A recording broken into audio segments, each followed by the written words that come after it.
Bugün aman yürügenge şükür, gün nurini gügenge şükür. Birovlarga muhtaç bolmasdan hayat peyzin sürgenge şükür.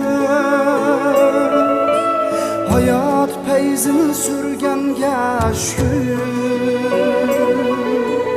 Gah şığladım yıkıp